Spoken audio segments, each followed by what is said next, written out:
Olá, como vão? Tudo bem? Eu sou o professor Ricardo e essa é uma aula de filosofia. Hoje nós vamos fazer aqui um apanhado geral, uma revisão do conteúdo de metafísica, tá? Metafísica que vai ser muito cobrada em vestibulares, que está presentes aí nos materiais de ensino médio, e a gente vai aqui tentar fazer uma análise bem geral, passando sucintamente, rapidamente, sobre as teorias de metafísica ao longo da história, tá bom? Então vamos lá. Para começar, a gente tem que entender um pouquinho do que é metafísica, tá? A metafísica é um modo de interpretação filosófico, né, ou de análise filosófica, ou teorias filosóficas que buscam a compreensão dos princípios gerais, primordiais a respeito da realidade como um todo. Então, quando eu pergunto assim, o que é a realidade? Por que eu estou existindo? O que é realmente existir? Essas perguntas são as chamadas perguntas metafísicas, tá? São perguntas que, para dar-se resposta a elas, não será suficiente que eu recorra à minha experiência sensível da realidade. Será necessário que eu faça um tipo de reflexão dedutiva, argumentativa, que se baseie profundamente na intelectividade, né? Na racionalidade intelectual.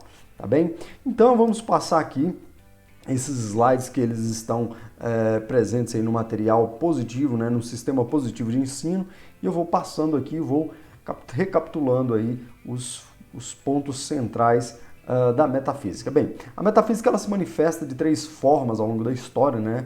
Uma é a metafísica ontologia, a palavra ontos do grego significa ser.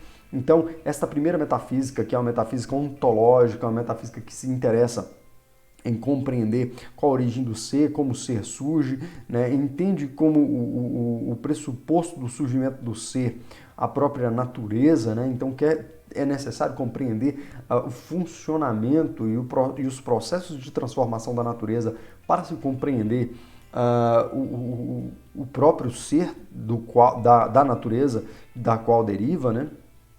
Depois surge um outro tipo de metafísica, que seria uma metafísica teológica. A metafísica teológica tem como fundamento a ideia de que existem um ser ou seres sobrenaturais que fundamentam, que instituem, que colocam, que são a fonte da existência aqui na Terra. Então, quando você vai fazer uma teologia, você faz uma metafísica porque você tem que encontrar a origem da realidade em um ser que é sobrenatural, portanto, portanto, Deus. E um outro tipo de metafísica é a gnoseologia, né, que vai ser imortalizada pela filosofia de Immanuel Kant. A gnoseologia já parte por um outro princípio, já não vai se estudar mais a natureza e como a natureza institui a realidade. E nem vai se estudar como os seres sobrenaturais ou Deus vai instituir a realidade. A gnoseologia vai dizer assim, olha, tá, a realidade, independentemente do fato dela estar posta e do modo como ela está posta, quem institui realidade ao real é o próprio ser humano. Então é a compreensão humana, a interpretação humana do ponto de vista subjetivo que o ser humano faz é que dá uma característica de realidade ao real. Então, qual que é a fonte da realidade na gnoseologia? Na gnosiologia. Gnose, que é entendimento, é interpretação do grego. É a própria interpretação, eu já disse. A interpretação humana da realidade é que dá essa característica de realidade. Né? Então, o que nós interpretamos não é o real, mas isso é o interpretado. Portanto, nós consideramos esta a realidade. Tá? Basicamente é isso, eu vou retomar depois quando a gente estiver falando aqui na trajetória. A gente começa com a metafísica ontológica, esse estudo, né, de como natureza institui o real, a realidade, isso que nós estamos inseridos, esse universo, esse cosmos. Vamos lá. Aqui, basicamente, um roteiro, tá? Se você tiver alguma dúvida, pode pausar o vídeo. Existe algo que possa ser definido como o princípio de tudo? É possível conhecer a essência das coisas para além de suas aparências e transformações? Podemos conhecer algo que não esteja presente no mundo físico? Essas são primeiras perguntas metafísicas da história, estas perguntas que vão reger o princípio da filosofia, o nascimento da filosofia. É possível conhecer algo que eu não consiga experienciar? mesmo eu não conseguindo tocar, eu não conseguindo ver, eu não conseguindo ater com a minha sensibilidade. É possível que isso exista? E como eu chego até isso, né? Existe um princípio para este mundo, para esta realidade, para este universo? Né? A metafísica que foi imortalizada pelos romanos, né? Que depois vão dar esta interpretação à filosofia de Aristóteles, que chamava de filosofia primeira. Então Aristóteles não utiliza a palavra metafísica, ele utiliza a expressão filosofia primeira, né? A área da filosofia inaugurada por Aristóteles para investigar a realidade. Então Aristóteles inaugura a metafísica como filosofia primeira porque ele vai fazer uma recapitulação, uma análise daquilo que os filósofos pré-socráticos já faziam, que no final das contas era um tipo de metafísica. É por isso que a gente vai começar a ver aqui os filósofos pré-socráticos, né? E como eles produziram, de algum modo, uma metafísica, tá? Pensadores pré-socráticos buscavam identificar que é o princípio material responsável pela origem de todas as coisas, né? Existiam filósofos monistas e existiam filósofos pluralistas. Os filósofos monistas eram aqueles que diziam que existia um elemento originário que era a arqué, o princípio do qual tudo o quanto derivava. Os pluralistas, aqueles que diziam que não existia um único fundamento, mas mais de um, vários princípios originários para tudo. Imortalizou-se na história, né, o pensamento pré-socrático de filósofos como Tales de Mileto, que dizia que o princípio de tudo era a água, filósofos como Heráclito de Éfeso, que dizia que o princípio de tudo era o fogo, ou, no caso dos atomistas, Demócrito e Leucipo, que diziam que o princípio de todas as coisas, o elemento originário, a arqué, era o átomo. Quando eles faziam essa análise, né, apesar deles chegarem a uma conclusão que é tipicamente cosmológica e que se insere no campo da filosofia da natureza, né, a perspectiva anterior, né, a análise, existe um princípio para tudo. Qual é a origem de tudo? Este é o ponto da metafísica. É aí que está a metafísica nessas filosofias, tá? Olha só, a realidade permanece ou muda? Para Parmênides, o movimento, a transformação é apenas aparência. O ser é e o não ser não é. Para Heráclito, a unidade e a imutabilidade são ilusões. Tudo está em devir, tudo flui, o movimento nasce da tensão dos contrários. Esta oposição entre Heráclito e Parmênides marca, de algum modo, toda a história da filosofia. E a metafísica de verdade, talvez ela nasça aqui, porque enquanto Heráclito está analisando a realidade como devir, como transformação, como mudança, ele vai dizer, este real que eu vejo, este real do qual eu faço parte, ele é uma transformação incessante, está em movimento, está em transformação agora, portanto é múltiplo, portanto está deixando de ser o que é e se tornando o que não é. Portanto, ser e não ser são plausíveis dentro dessa realidade, porque deixa de ser o que é. Mas, ao mesmo tempo, né, vem Parmênides de Eleia e contrapõe Heráclito dizendo que não, ainda que existam transformações e ainda que no âmago da matéria a realidade é transformação, o ser das coisas não pode ser isso que muda. Porque o que eu digo de algo, né, o que eu chamo de celular, né, o que eu chamo de celular continua sendo celular mesmo depois de eu tirar uma foto e agora ter essa foto e já não fazer mais o celular ser aquele mesmo que ele era. Quer dizer, ele mudou fisicamente, até logicamente aqui do ponto de vista do armazenamento do conteúdo, mas aquilo que eu chamava, a ideia, é o que confere a existência ao ser e não a manifestação física que se transforma, que confere existência ao ser.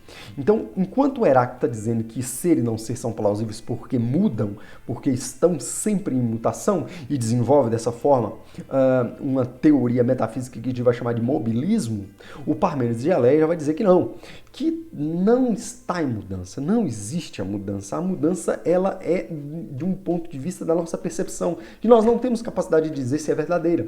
O que é verdadeiro é o que eu digo sobre a realidade. Portanto, pensar condiz com ser, dizer condiz com ser. Então, o ser é o que é pensado. E este pensamento, ainda que não se encontre agora sendo pensado, ele é imutável. Então, a realidade verdadeira é imutável. Somente o ser é e o não ser não pode ser. É impensável, é indizível. Tá?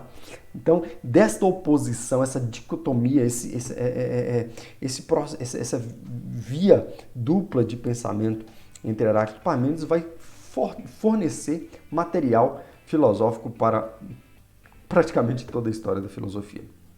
O que Platão faz? Platão, que é o filósofo ateniense, vai dizer que é possível se pensar em dois mundos, né, em um dualismo de instâncias, dualismo de realidades. Ele vai dizer que existe um mundo sensível e um mundo inteligível. Enquanto no mundo sensível se encontrariam as coisas em mutação, em mudança, em transformação, fazendo obviamente uma clara referência ao pensamento heraclitiano, lá do Heráclito de Éfeso, existiria um outro mundo, este sim o verdadeiro, o mundo das ideias, o mundo inteligível, o mundo das formas, onde tudo é perfeito, eterno e imutável, onde o ser é e não pode não ser. Então, o que acontece? Desse conflito entre mobilismo e imobilismo, entre Heráclito e Parmênides, surge, né, esta solução, né, platônica para a metafísica. Tá? E aí vem quem depois? Vem Aristóteles. Aristóteles também vai nessa via e fala, não, peraí, neste dualismo platônico da existência de duas instâncias de realidade, é possível que se perceba que existe um problema aí. E que na mesma realidade, nesta na qual nós nos encontramos, existem sim tanto o mobilismo quanto o imobilismo. Quer dizer, naquilo que o Aristóteles chamou de substância, existe a mudança e existe a estaticidade. Existe a matéria e existe a forma. A matéria está em mudança, a forma não, porque a forma é inteligível. A forma seria uma perspectiva metafísica, né, parmenidiana da realidade. Então, toda substância é um ente que tanto possui, né, os instrumentos do sensível e da mudança, quanto também os instrumentos do suprassensível e da estaticidade. Então, Aristóteles vai dizer que é no processo de devir, na transformação da matéria, que traz a ato uma potência que já é contida nessa matéria, portanto, no processo de devir, que a forma, que é apenas aquilo que estava em potência, se manifesta. Mas a forma é sempre essa manifestação suprassensível. A forma é o que você diz. Você olha para o mouse e diz, é mouse, mas está sendo mouse. E o que você diz mesmo é o que é. Mas este dizer, este pensar, não condiz com a matéria que compõe. Por quê? É borracha, é plástico, é metal. Isso seria a matéria, mas eu digo que é mouse, quer dizer, que é a forma que se instituiu nesta transformação da matéria em um determinado tempo. Esta forma é eterna, né? É como Parmênides dizia, ela sempre existiu, ela é uma ideia, ela não está na transformação, mas ela se consubstancia no real, né? Quando se realiza como potencialidade das coisas, né? Daí, né, a teoria das substâncias da metafísica aristotélica, né, vamos lá, ele vai fazer a sua classificação, né, entre substância primeira e substância segunda. A substância primeira seria o indivíduo que está ligado ao próprio sujeito, à essência do que é o sujeito, e a substância segunda seria aquilo que é predicado, aquilo que vem e que é acidental, que o sujeito manifesta, né, variando, né, de posição, de qualidade, de relação, de lugar, de tempo, de posse, de ação, de paixão. Quer dizer, é acidental, são predicados, né? Esta é a substância segunda de tudo, de toda a realidade. No estudo da substância, Aristóteles observou que tudo tem 4 causas, e aí nós temos a teoria das causas, né? O que seria essa? A causa material, a causa formal, a causa eficiente e a causa final. O que é a causa material? É aquilo que está na matéria do objeto, é aquilo que possibilita, né, o objeto, né, o ser se transformar, é aquilo que coloca o ser no devir, né? A causa formal é a forma atual na qual a substância se manifesta, né?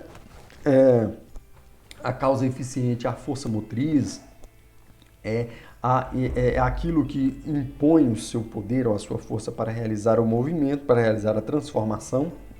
a passagem no devir, e a causa final seria a essência para a qual tudo tende, para a qual todo ser tem como um pressuposto, uma finalidade, né? Por isso que costuma se dizer que a filosofia aristotélica é uma filosofia teleológica, né? Porque a palavra grega telos significa finalidade. Então, para todos os seres existe uma finalidade, né? E a causa final é a perfeição, né? Por isso que todo ser, quando traz a ato, traz a potência essencial a ato, na verdade, está direcionando-se para se tornar um pouquinho mais próximo da perfeição.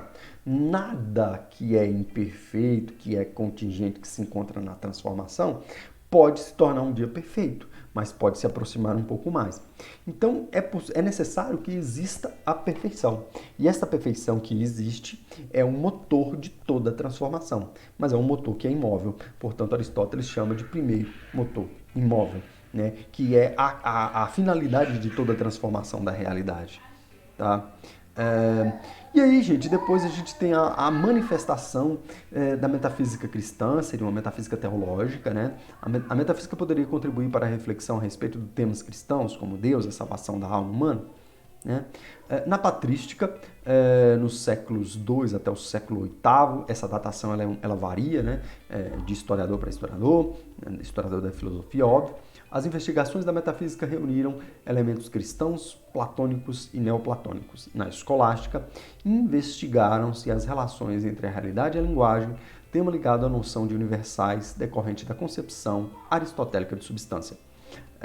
Aqui nós temos, então, somente uma explicação rápida e básica sobre o fato de que na metafísica teológica, muito presente na Idade Média, o pensamento de Platão estava mais presente no período que vai do século II até o século IV, quer dizer, o final da Antiguidade, até boa parte da Idade Média, com aquele período que a gente chama de patrística, filosofia dos padres da igreja, e depois da fundação das primeiras universidades na Europa, né, e o desenvolvimento de determinadas características da educação, e a presença de uma massiva população árabe dentro da Península Ibérica e o resgate das obras de Aristóteles, você tem aí uma influência muito maior do pensamento aristotélico, né?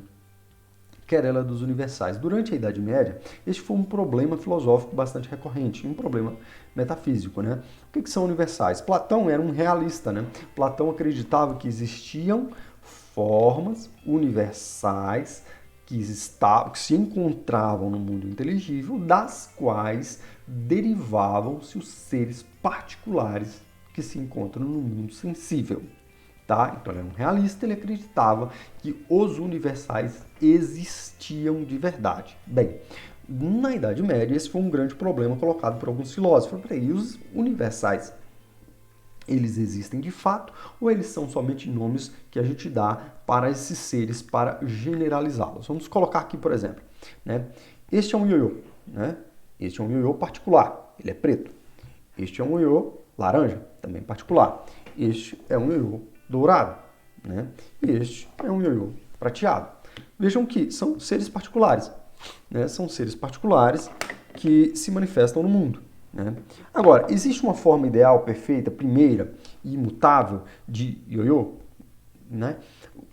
Os realistas vão dizer que sim, que existe sim, e que basta você analisar aquilo que você concebe por este objeto, você saberá que existe sim uma forma anterior, ideal e universal a respeito desse objeto. Ora, os nominalistas vão dizer que não, que esta forma seria apenas um nome que nós damos para abarcar um grupo de seres particulares. Então eu chamei de ioiô todos esses seres, ainda que muito diferentes.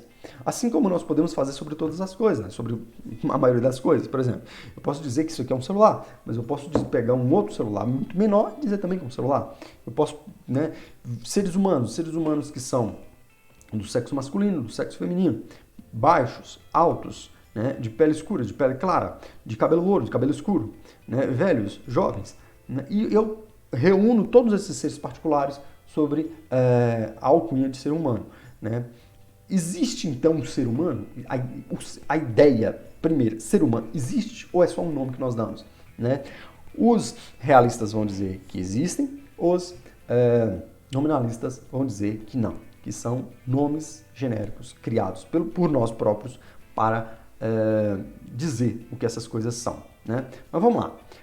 Resposta nominalista, Rosselin e Copenhague. No século XI, só existem coisas singulares.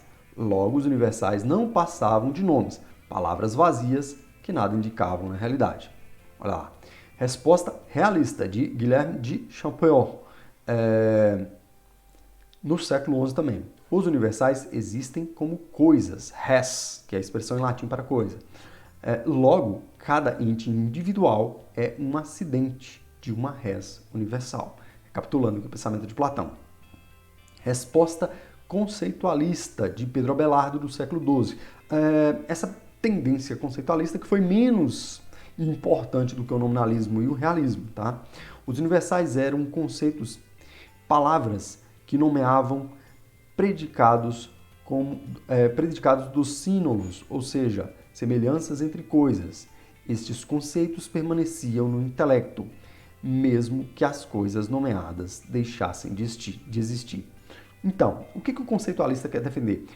Quer defender que os universais, eles existem criados pelos seres humanos, mas depois de dados esses nomes e generalizados, estes sínolos, que é uma expressão que vem lá da filosofia de Aristóteles, que seria substância, né? O fundamento substancial que compõe uma várias séries de seres recorrentes na mesma espécie, o que ele vai dizer? Sim, depois de nós criarmos essas ideias, elas se tornam ideias verdadeiras e aí nós podemos utilizá-las para conhecer o mundo. Então, o conceito ele passa a existir, ele passa a ter um valor e fundamento filosófico, tá?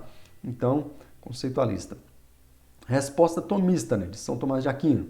Os universais existiam antes das coisas, como ideias no intelecto divino, nas coisas como essências e fora das coisas como conceitos no intelecto humano. Aqui nós temos um realista que vai tender para uma, vamos dizer, uma teologização do realismo, né? E resposta terminista, de Guilherme de Ockham. Os universais eram conceitos com realidade lógica no pensamento e não com realidade ontológica nas coisas.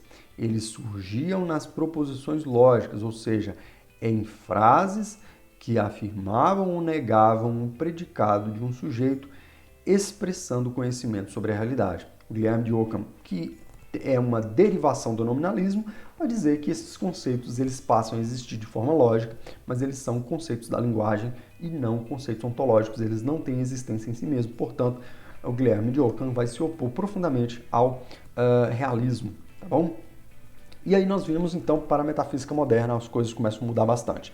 No século XVII, René Descartes mudou o rumo da metafísica, deixando de questionar o que são as coisas para indagar o que é possível conhecer. Nós temos aqui o primeiro passo da virada gnoseológica que vai se instaurar lá com Kant. Tá?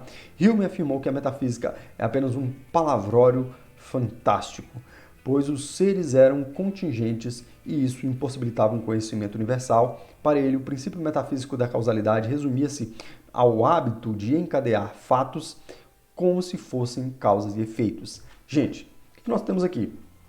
Nós temos um metafísico que é o René Descartes, que vai ter uma obra significativa dentro da metafísica, especialmente dentro da epistemologia, né, com o racionalismo cartesiano.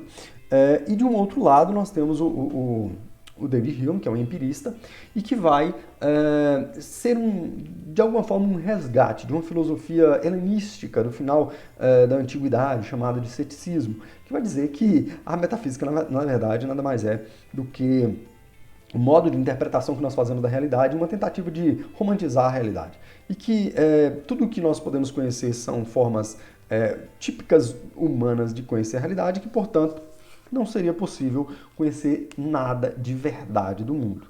O que nós podemos conhecer? Causas e efeitos. Né? Causas e efeitos são provados. Se são provados, é possível consequencializá-los, né? Entender consequências de causas anteriores. E causas primeiras seriam inexistentes, né? Ou impossíveis de que chegássemos até elas. Toda inferência de que existisse uma causa primeira seria absurda, né? Seria absurda. Então, é por ignorância ficar se questionando a respeito disso. Essa visão ceticista é uma visão que o David Hume compartilha com os ceticistas depois do período clássico da filosofia lá da antiguidade. O fato é que nós temos aqui de um lado um ceticista e um metafísico, né, e que eles se opõem a alguns aspectos, especialmente do ponto de vista da teoria do conhecimento, mas que depois vão servir de base para o pensamento de Immanuel Kant e o surgimento da gnoseologia kantiana, né?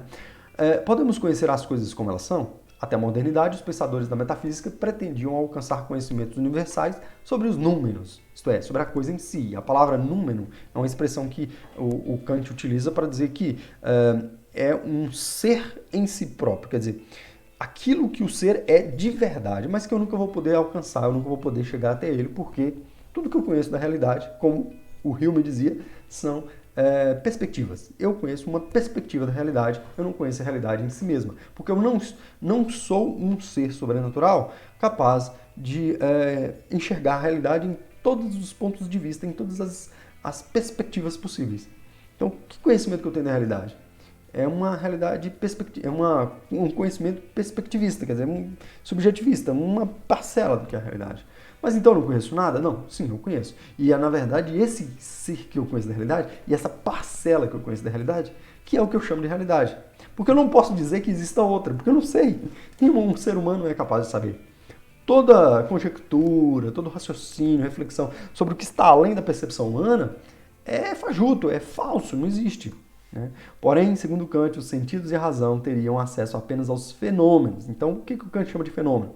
É o conhecimento fenomênico, é o conhecimento que passa pelo crivo das minhas categorias a priori, da sensibilidade e do entendimento, quer dizer, aquilo que está em mim. O espaço e tempo é meu e não do mundo fora de mim. A minha percepção e a interior é o que me dá conhecer esta realidade.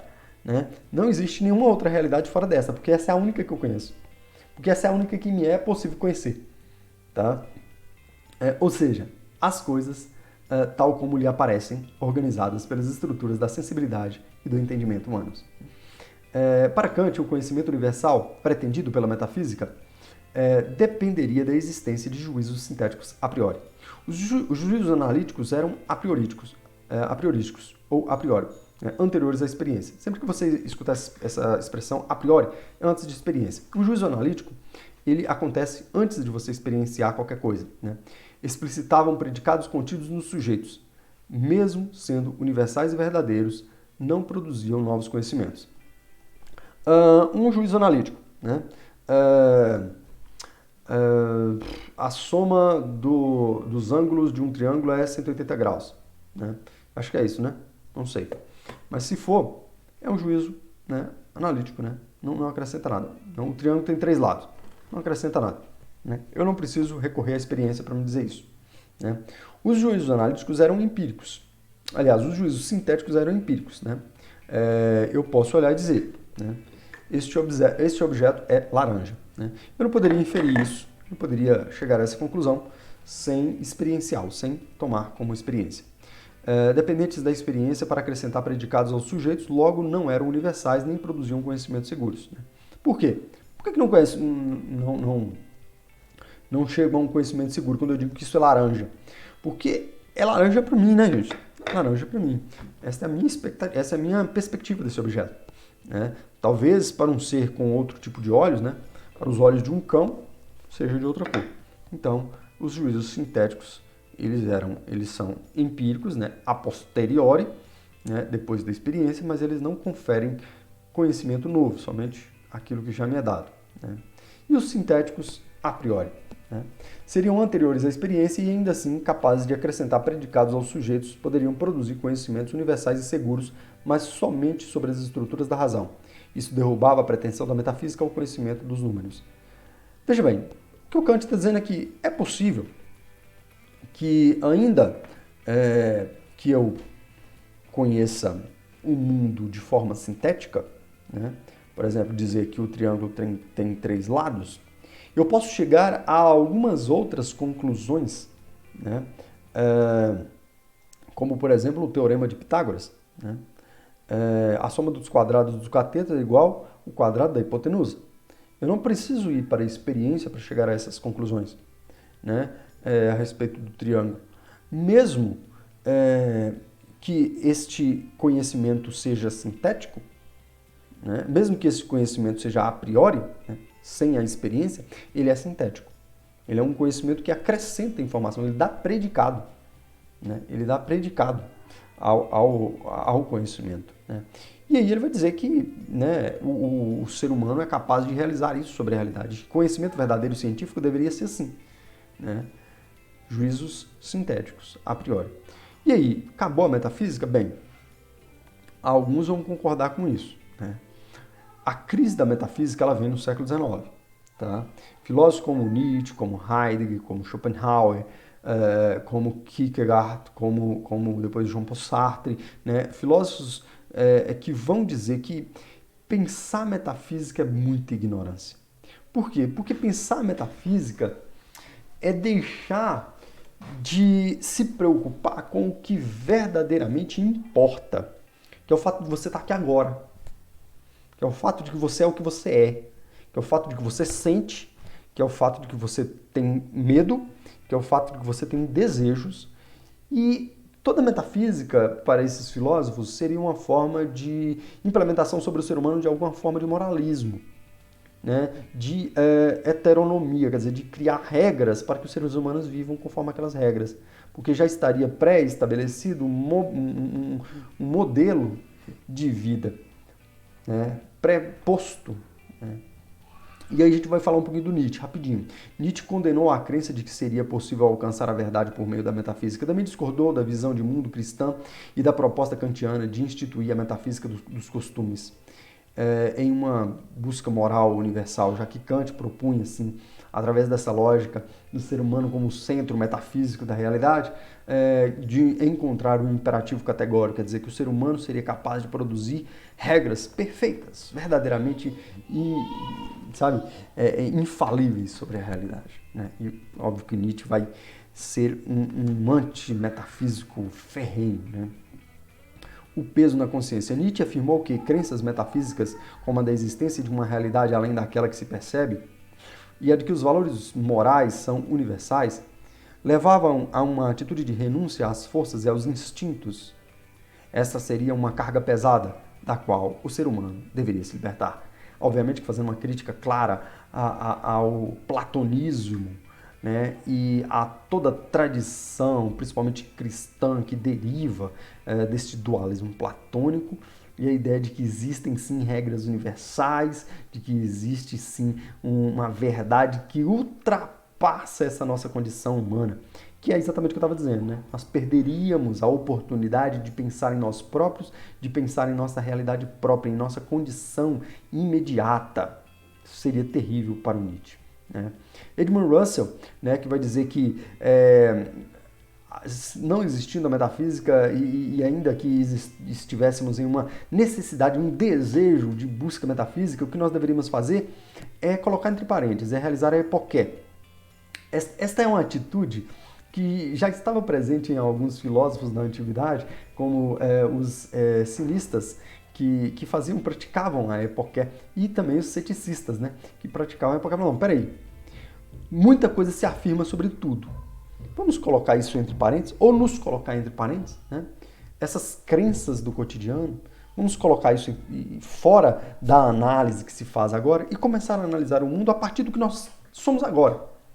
Vamos colocar entre parênteses a história, vamos colocar entre parênteses as afirmações teológicas, as afirmações gnoseológicas, as afirmações ontológicas. Colocamos isso entre parênteses.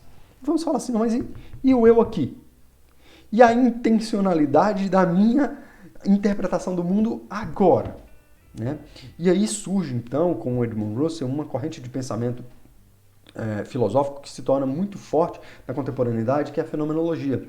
E essa fenomenologia russeliana, ela vai se basear na ideia de que nós, seres humanos que estamos no mundo, a partir dessa lógica fenomênica, né? Olha, ele utiliza a expressão que vem lá do Kant, dessa percepção imediata do mundo é que nós podemos conhecer o mundo, né? E que devemos conhecer o mundo. Qualquer juízo que nós podemos fazer sobre o mundo deve partir agora, do eu, deste eu existente agora. Por quê? Porque é da minha consciência. Aquilo que não tem consciência, ou aquilo que é impossível de chegar através da consciência, para que ficar cogitando sobre isso?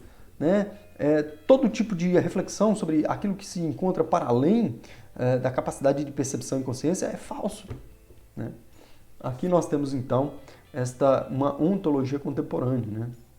Russell definiu a consciência como atividade e estrutura universal, que se caracteriza pela intencionalidade. Assim, propôs a constituição de ontologias regionais, isto é, o estudo do ser diferenciado em noemas, os fenômenos, que se apresentam a noeses, a consciência intencional. Tá? Então, basicamente, a ideia de que é possível, sim, estudar o ser humano, estudar aquilo que nos é dado, a consciência. A fenomenologia foi muito importante para o desenvolvimento da psicologia, tá, gente? Aí vocês podem ter uma noção. Martin Heidegger, que vai ser o último dos pensadores que eu vou falar hoje, eu tenho que acelerar porque eu não queria demorar muito nessa aula. Martin Heidegger também é um dos opositores dessa lógica da metafísica, do estudo metafísico, apesar de ser, né,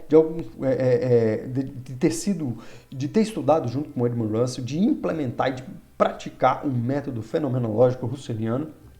Ele vai dizer, nós somos o quê? Nós somos Dasein, nós somos sujeitos do mundo que eclodimos neste mundo. Essa é a expressão que ele utiliza, eclosão. E o que é o ser humano? Né? Olha, a resposta heideggeriana para o que é o ser humano é memento mortis. O homem é um ser para a morte. Né? Entender isso, né, que seria uma perspectiva, sabe, fundamentalmente, basicamente metafísica, mas que nos coloca em uma condição sensível, não metafísica, sabe? De que eu sei que eu sou efêmero, eu sei que eu não escolhi chegar onde eu estou neste mundo, eu sei que eu não pude escolher ter nascido no século XX ou no século XXI, eu sei que eu não pude escolher quem eram os meus pais, em que país nascer, essas não foram escolhas que eu fiz, mas isso é o que eu sei de mim. E este saber que eu possuo sobre mim mesmo é o que me proporciona constituir uma vida autêntica, fazendo um eu mesmo, produzindo um eu de mim mesmo, e não apenas aceitando as imposições sociais, do mundo acelerado, da rotina que se encontra à minha volta. Né? Então vamos ler um pouquinho. Segundo Heidegger, somente o Dasein existe, os demais entes são. Afinal, existir é ter uma compreensão prévia do ser e a possibilidade de questioná-la. Então, quem é que não existe? Quem é que simplesmente é? Quem não se percebe como um ser jogado no mundo, cheio de escolhas para fazer e que faz escolhas o tempo todo. Então, a atitude do Dasein é sempre uma atitude ética. Né? A banalidade ou inautenticidade da vida se encontra na maioria das pessoas que não é capaz de se perceber como um ser para a morte, de se perceber como um sujeito que se encontra em um mundo abarroado de caracteres da rotina, da aceleração do tempo. Né? Para o filósofo, a verdadeira metafísica era justamente essa transcendência. A atitude de ir além dos entes para se perguntar pelo sentido do ser. Cara, uma metafísica em Heidegger, ela se encontra na ideia do seguinte: e aí, não há nada que eu possa fazer a respeito do que já fizeram sobre mim ou de como eu me encontro agora, não posso voltar no tempo. Mas e agora, o que eu estou fazendo? Como eu posso transcender a este tempo no qual me encontro e a esta existência na qual me encontro? Como eu posso transcender a isso? Angústia e transcendência. O Dasein é um ente suspenso no nada, a angústia leva o Dasein à busca do sentido do ser, a verdadeira metafísica é o ser para a morte. Somente o ser que se angustia mediante o fato de que se encontra neste mundo complexo, acelerado, né, e de que é o ser para a morte, somente esta angústia te retira da condição de simplesmente ser e te possibilita existir, transcender. Né? Então, o que é o ser humano nessa visão? Né? Olha a pergunta metafísica, o que é o ser humano? O ser humano é aquele que se projeta, aquele que se faz ser humano, aquele que faz aquilo que é, mas que quer ser. né? Então, gente, eu quero finalizar, agradeço, desculpem pelo tempo, muito tempo, né? 40 minutos de aula, mas eu acredito que foi proveitoso, espero que sirva para a sua prova, para os seus estudos, né? Se gostou, não esquece de deixar aquele like, de escrever, coloque perguntas aí nos comentários, tá bom? Um abraço, até mais, valeu, tchau, tchau.